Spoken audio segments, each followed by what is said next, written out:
أعوذ بالله من الشيطان الرجيم بسم الله الرحمن الرحيم الحمد لله رب العالمين ثم الصلاة والسلام على رسوله الأمين أما بعد جیسا کہ ہم نے پچھلی کلاس میں اپنے درس کو کیف اقضی یومی کے عنوان کے تحت ہم نے الجماع، یعنی یہ جو لفظ آپ کے سامنے یہاں پر موجود ہے، اس کو ہم نے تفصیل سے ڈسکس کیا تھا، اور ہم نے دیکھا تھا کہ جماعت کے لیے قرآن مجید میں بہت سارے الفاظ آئے ہیں جن کے الگ الگ معانی ہیں، کچھ تعداد کے لحاظ سے الگ ہیں، کچھ اپنے معنی کے اعتبار سے تھوڑے مختلف ہیں۔ تو ہم نے تقریباً 8 معنی جو ہے نا وہ ڈسکس کیے تھے، اس میں سے چند پچھلے کلاس میں نے کہا تھا کہ باقی ہیں، تو وہ آج ہم انشاءاللہ اس کو پہلے مکمل کریں گے اور پھر ہم انشاءاللہ آگے کی طرف بڑھیں گے۔ تو اگلا جو لفظ ہے نا جسے ہمیں کرنا ہے، یہ جو نواں لفظ ہوگا، آپ کہہ لیں، ایک منٹ، زیادہ موٹا ہو گیا ہے، اوکے، وہ لفظ ہے الفرقت، الفرقہ، جس کو فرقہ بھی کہتے ہیں ہمارے اردو زبان میں، الفرقت۔ یہ جو لفظ ہے الفرقہ، یہ کہتے ہیں کہ بڑی جماعت سے کسی بڑی جماعت سے ایک ٹکڑی کا الگ ہو جانا، ٹھیک ہے، ایک چھوٹے سے ٹکڑے کا الگ ہو جانا، یعنی ایک بڑی جماعت ہوتی ہے، اس جماعت سے جب کوئی ایک ٹکڑا الگ ہو جاتا ہے تو اس جماعت کو کیا کہتے ہیں؟ الفرقہ۔ عربی زبان میں فرقہ اسی کو کہا جاتا ہے، ٹھیک ہے، یعنی ایک بڑے جماعت سے ایک چھوٹی سی ٹکڑی کا الگ ہو جانا، اس کو الفرقہ کہتے ہیں۔ اس کی جو جمع ہے وہ کیا ہے؟ الفرق، ٹھیک ہے، الفرق، الفرق، ٹھیک ہے، فرقہ کی جمع الفرق۔ اور آپ قرآن مجید وغیرہ میں یہ لفظ کئی بار دیکھیں گے، اور اگر آپ کو دیکھنا ہے تو آپ چاہیں تو ایک منٹ، ہاں ہاں، آپ سورہ توبہ کی آیت نمبر 122 دیکھ سکتے ہیں، سورہ توبہ آیت نمبر 122۔ اللہ سبحانہ و تعالیٰ کہتے ہیں، اعوذ باللہ من الشیطان الرجیم، وما كان المؤمنون لينفروا كافة فلولا نفر من كل فرقة منهم طائفة ليتفقهوا في الدين ولينذروا قومهم إذا رجعوا إليهم لعلهم يحذرون۔ آپ کے پاس کھل گیا ہے؟ آپ میں سے اگر کوئی چاہیں تو اس کا ترجمہ پڑھ سکتے ہیں۔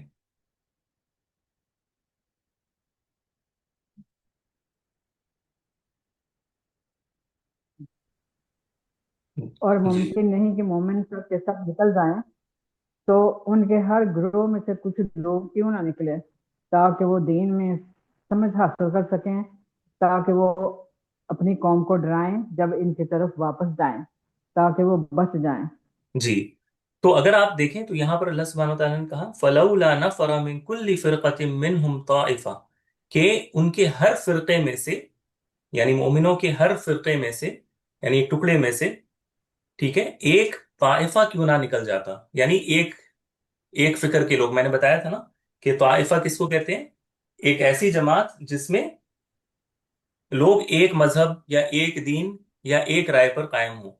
تو اللہ سبحانہ وتعالیٰ کہتے ہیں فَلَوْلَا نَفَرَ مِن كُلِّ فِرْقَةٍ مِّنْهُمْ طَائِفَةٌ، ٹھیک ہے، کہ ان کے ہر گروہ میں سے کچھ لوگ کیوں نہ نکلے، یعنی ہر گروہ یعنی فرقے میں سے کچھ لوگ، یعنی طائفہ، ٹھیک ہے، کچھ لوگ کیوں نہ نکلے تاکہ وہ دین میں سمجھ حاصل کریں۔ تو یہاں پر فرقہ ایک بڑی جماعت میں سے ایک ٹکڑا جو ہے وہ اس کے لیے استعمال ہوتا ہے، ٹھیک ہے، جس کو ہم عام طور پر ہمارے یہاں بھی فرقہ کہا جاتا ہے یا پھر گروہ کے لفظ سے معروف ہے۔ تو یہ اگلا لفظ تھا جو ہمیں جاننا تھا، اور ظاہر ہے کہ تعداد کے لحاظ سے یہ جو ہم نے فوج جو پڑھا تھا اس سے بڑی مانی جاتی ہے عربی زبان میں، یعنی جو علماء نے لکھا ہے، اب اس میں تھوڑا سا یار اختلاف بھی ہے کہ فوج زیادہ بڑا ہے یا فرقہ، لیکن بہرحال وہ تعداد کے لحاظ سے وہ فرقہ کو فوج سے اوپر رکھتے ہیں، جو ہم نے 8واں پڑھا تھا پچھلے